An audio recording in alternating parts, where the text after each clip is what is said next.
warahmatullahi wabarakatuh. Kali ini saya akan memberikan informasi berkaitan dengan PPDB tahun 2020 untuk wilayah Jawa Tengah. Untuk episode ini saya akan fokus ke siapa yang akan lolos dalam PPDB tahun 2020. Yang pertama adalah 4 golongan yang dapat prioritas lolos PPDB tahun 2020. Nah, selain 4 ini, yang lain tetap harus waspada dengan wilayah, waspada dengan nilai dan sebagainya. Nah, oleh karena itu saya akan juga menyampaikan bagaimana cara menghitung nilai supaya nanti Anda tidak kecewa bahwa nilai Anda itu kok sama dengan teman kamu, tapi kok yang diterima teman kamu. Nah, itu perlu Anda ketahui cara menghitung nilainya. Jadi sangat dimungkinkan siswa dengan nilai sama atau bahkan Anda lebih tinggi tapi yang diterima adalah yang lebih rendah. Itu dimungkinkan ya.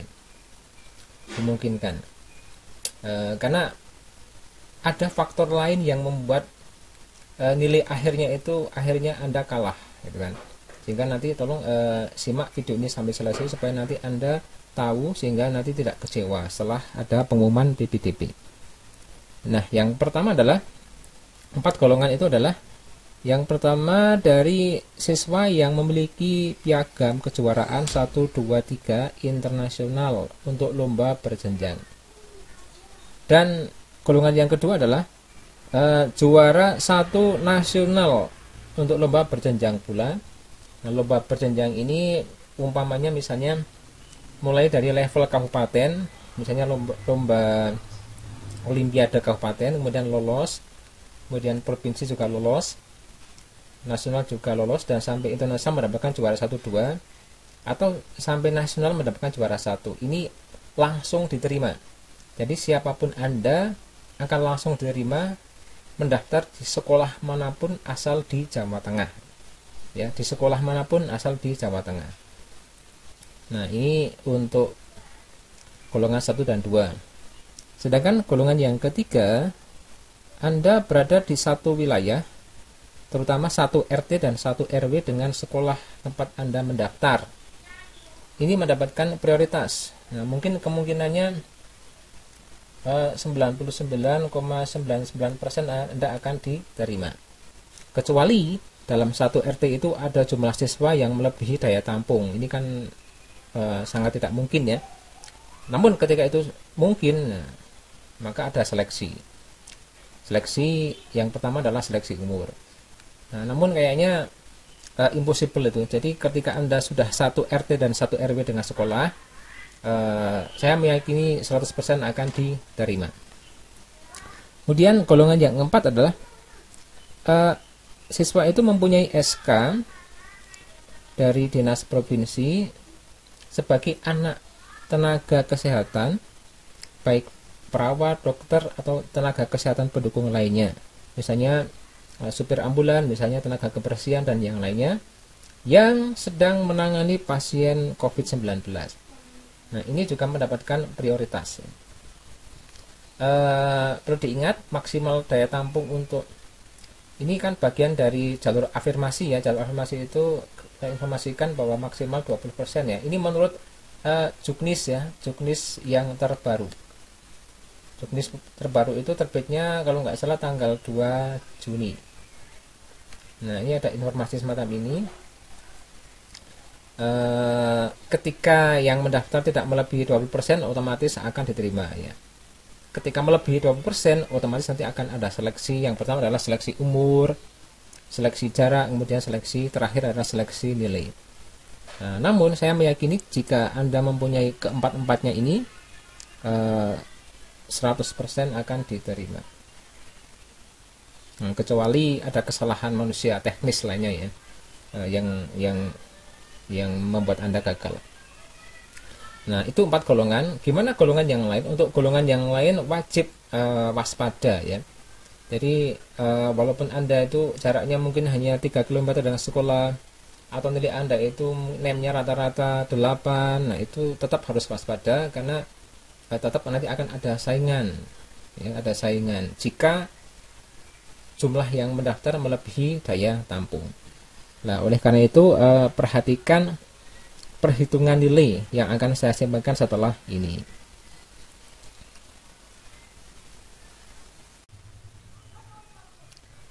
Nah, di halaman yang kedua ini, setelah Anda tahu 4 golongan yang akan lolos PPDB tahun 2020, sedangkan yang lainnya itu perlu hati-hati, maka di sini sudah saya siapkan bagaimana sih perhitungan akhir nilai Anda itu.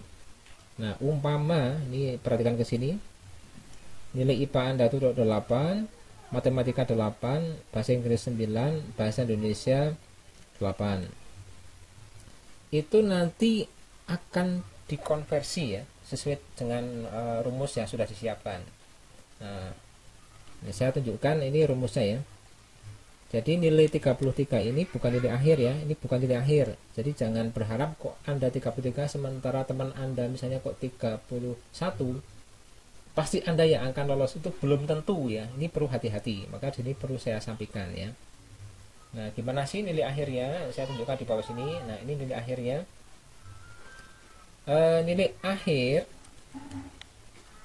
Nilai akhir nanti adalah nilai rapot yang tadi 33 ini, kemudian dikalikan nilai akreditasi,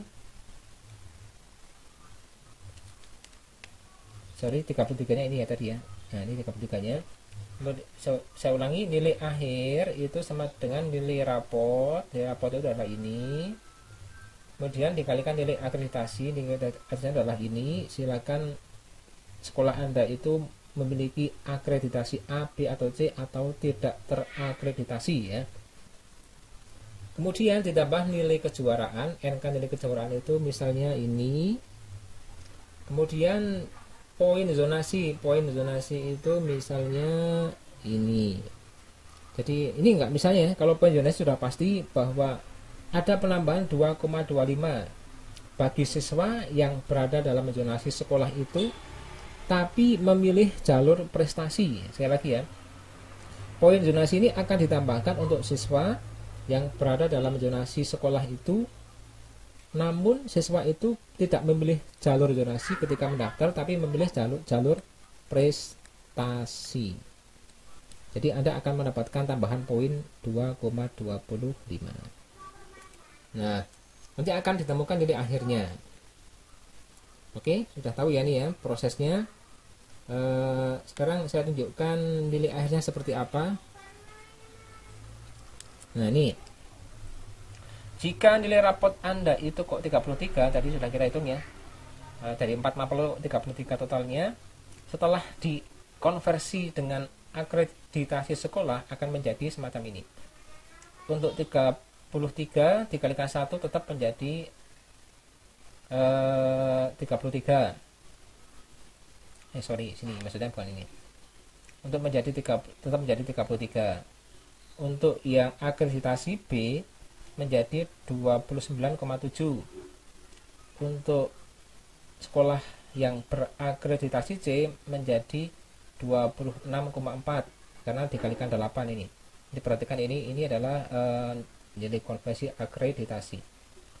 Jika Anda berasal dari sekolah yang tidak atau belum terakreditasi, maka akan dikalikan 0,7.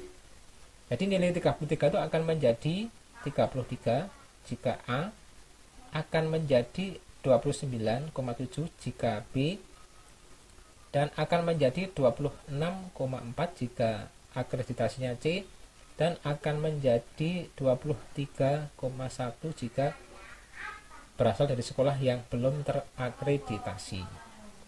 Nah, ini untuk menunjukkan keadilan ya, sehingga adil itu nggak harus sama, tapi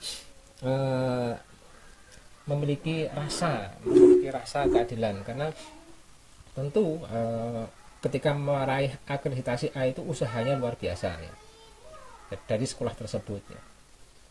Nah, itu nilai Anda setelah dikonversikan dengan nilai akreditasi. Oke. Jadi 33 ini bisa menjadi 23 nanti pada akhirnya jika Anda berasal dari sekolah belum terakreditasi. Intinya itu ya. Oke, semoga ini jelas. Ini saya nggak ngarang, tapi menurut ini ya, menurut juknis yang sudah disediakan. Ini dalam juknisnya itu menggunakan rumus ini. Kita hanya memakai saja. Oke, sekarang setelah dikalikan nilai akreditasi, apakah sudah selesai? Ini nilai finalnya belum. Belum selesai. Saya katakan belum selesai. Jika Anda memiliki kejuaraan, misalnya juara 2 provinsi, lomba berjenjang, misalnya nilainya adalah 2. Angka 2 ini Anda nggak perlu menginput, ini sudah otomatis ketika nanti Anda kok mencentang atau memilih misalnya juara 1 provinsi apa, lomba apa, itu nanti otomatis angka itu akan muncul dengan sendirinya tanpa harus menginput, dan mungkin nggak terlihat tapi sebenarnya itu sudah dihitung. Dan ketika Anda kok berada dalam zonasi, maka ada poin 2,25, sehingga totalnya menjadi, ketika Anda dari akreditasi A menjadi ini 37, ketika Anda dari sekolah akreditasi B nanti menjadi 33 setelah ini ya, setelah ditambahin nilai kejuaraan dan nilai atau poin zonasi. Nah, ini semacam ini. Ini nilai akhir yang akan dipakai untuk seleksi. Nah, saya kira cukup jelas ya ini ya. Sehingga nanti tidak menimbulkan salah paham. Wah, saya ini nilainya, NEM-nya atau nilai rapotnya rata-rata 35. Tapi kok kalah dengan teman saya ya, yang padahal nilainya cuma 33. Ya, karena teman Anda itu punya kejuaraan dan ataupun berasal dari zonasi sekolah itu, ada penambahan poin. Sementara Anda dari luar zonasi, kan boleh juga kan? Jadi untuk jalur prestasi ini siswanya bisa berasal dari luar zona. Nah, ini yang penting nih. Nah, yang dari luar zona, golongan yang dari luar zona yang memilih jalur prestasi ini kan boleh-boleh juga. Namun ini tidak mendapatkan nilai zonasi. Jadi walaupun Anda nilainya kok 35, tapi Anda bisa jadi kalah dengan yang 34 misalnya. Karena setelah ditambah-tambahi 34 itu bisa jadi menjadi 37 dan segala macam. Setelah ada penambahan nilai kejuaraan dan poin zonasi. Oke. Ini penting ini. Nah, sekarang saya akan menuju ke apa sih bedanya PPDB tahun ini dengan yang tahun lalu.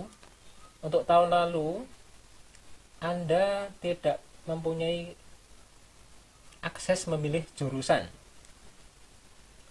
Ya, lagi Anda nggak punya akses memilih jurusan, sehingga banyak siswa yang kecewa, orang tua yang kecewa bahwa anaknya itu pengen jurusan bahasa tapi malah diterimanya di MIPA. Ada juga yang pengen MIPA malah diterimanya di bahasa, pengen IPS malah diterimanya di bahasa, dan sebaliknya lah. Itu terjadi tahun lalu. Nah, untuk tahun ini siswa memilih jurusan, gitu ya. Siswa bisa memilih jurusan. Apa sih jurusan yang di SMA? Nah, ini saya akan bahas cuma SMA ya, yang nggak SMK ya. Untuk SMA itu ada 3 jurusan, yaitu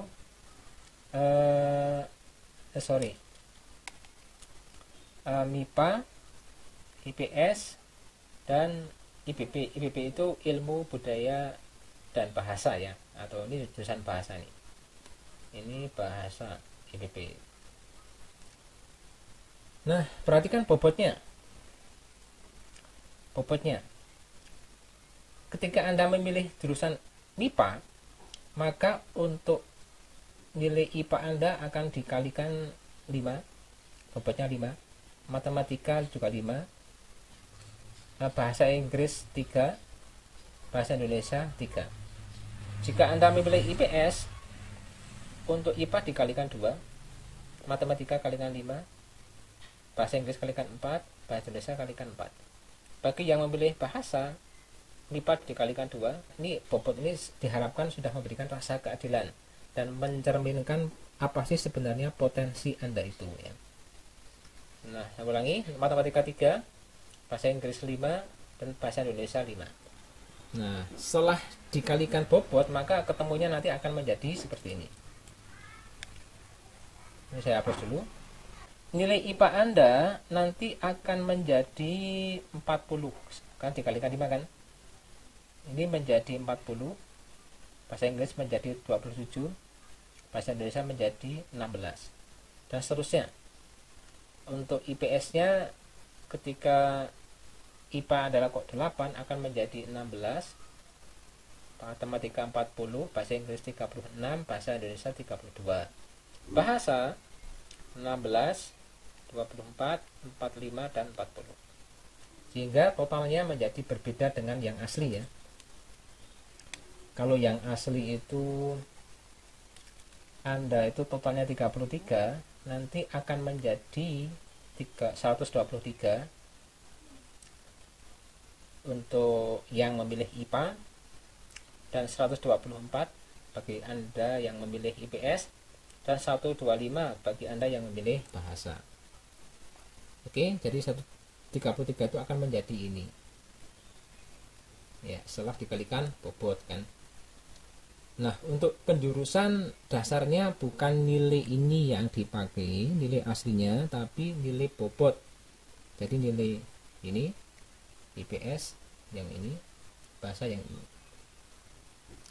Nah, terus artinya apa? Ini 123, 124, 125 ini gambaran potensi Anda. Bahwa Anda itu ketika nilainya itu kok 8, 8, 9, 8 ini artinya Anda itu mempunyai keunggulan, mempunyai potensi lebih di bahasa. Karena nilainya adalah 125. Tertinggi kan dibandingkan yang ini dibandingkan dengan ini. Ini gambaran potensi Anda, sehingga idealnya Anda itu memilih bahasa ketika tertinggi di bahasa. Namun, apakah boleh bahwa yang tertinggi di bahasa itu ternyata Anda lebih suka memilih IPA? Boleh saja. Nanti yang dipakai tapi bukan 125 dari Anda, tapi yang dipakai adalah yang ini 123. Jadi itu ya maksudnya ya. Boleh tidak memilih bahasa walaupun Anda itu mempunyai nilai tertinggi di antara 3, sedangkan Anda malah memilih IPA, boleh saja, tapi yang dipakai bukan nilai yang 125 tapi yang 123. Nah, itu menurut Juknis ya. Oke, clear ya. Nah, sekarang saya simulasikan lagi, misalnya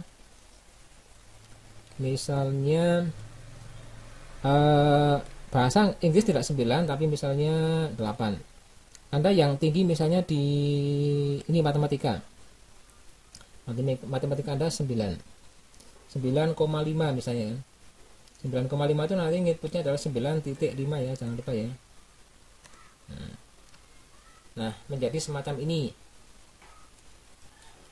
Ketika Anda itu memiliki nilai paling tinggi di matematika, ini paling tinggi, yang lain 888, maka setelah dikonversi menjadi semacam ini. MIPA Anda akan 127, IPS Anda juga sama 127,5, bahasa 124. Nah, ini akan sama kan? Jadi nilai Anda di IPA dan IPS sama. Idealnya Anda tidak memilih bahasa, karena Anda mempunyai kemampuan yang ini lebih di bagian matematika. Nah, idealnya di IPA maupun di IPS. Oke. Nah, sekarang umpama MIPA Anda 9 juga. Matematika 9,5, bahasa Inggris 8, bahasa Indonesia 8. Yang tertinggi adalah di matematika dan IPA. Nah, kita perhatikan sekarang hasil akhirnya setelah dikalikan bobot. MIPA 132,5, IPS 129,5, IPB 126,5. Artinya apa? Ini nomor 1, ini nomor 2, ini nomor 3. Idealnya Anda tuh memilih MIPA, karena mendapatkan atau Anda tuh digambarkan memiliki kemampuan lebih di IPA. Di sini di IPA. Namun apakah boleh ketika Anda memilih MIPA, nilai tertinggi di MIPA, tapi Anda ketika dalam aplikasi memilih bahasa, padahal nilainya terendah, jadi kan boleh saja. Namun resikonya apa? Resikonya tinggi kan, karena karena sia-sia nilai tinggi Anda nggak dipakai, malah yang dipakai 126. Namun boleh-boleh saja. Nah, ini perlu diketahui semacam ini ya. Artinya apa nanti? Artinya apa? Ini penting banget ini, coba perhatikan. Walaupun Anda tuh memiliki nilai 34 di rata-rata rapot ya. Totalnya 34. 4 mapel ini. Dan teman Anda kok umpamanya juga memiliki nilai 34,5 ya. Ini tidak menjamin Anda itu nanti lolos ketika memilih jurusan. Bisa jadi ketika Anda nanti memilih jurusan IPS umpamanya kan, Anda akan mendapatkan jurusan misalnya bahasa ataupun IPA ya. Jadi pilihan Anda itu IPS, bisa jadi nanti yang akan diterima dalam pengumuman itu nanti IPA, MIPA ataupun bahasa. Ya. Karena Anda memilih IPS itu dengan modal ini 129. Sedangkan teman-teman Anda yang nilainya 34, sama-sama total 34, namun diterima di IPS, sedangkan Anda kok tidak? Karena teman Anda itu barangkali memiliki nilai bahasa lebih tinggi ya. Mungkin IPA-nya rendah, katakanlah ini hanya 8 yang IPA ini, sedangkan bahasanya 9, ini menjadi 9. Otomatis walaupun jumlahnya sama 34,5, bisa jadi Anda yang terlempar ke jurusan lain karena kalah nilai total ini, nilai total yang setelah dibobot, dikalikan bobot ya. Semacam itulah proses perhitungan dalam aplikasi PPDB tahun 2020 ya. Perhitungan ini saya menggunakan Juknis ya. Walaupun sifatnya ini adalah prediksi, sekali lagi prediksi, karena saya juga nggak membuat aplikasi. Yang membuat aplikasi sudah ada kerjasama dengan pihak Telkom ya. Tapi saya meyakini kurang lebih semacam ini perhitungannya. Oke. Silakan jangan salah memilih jurusan, karena itu berdampak kepada masa depan Anda ya. Ya. Namun kalau Anda sudah memilih jurusan misalnya bahasa,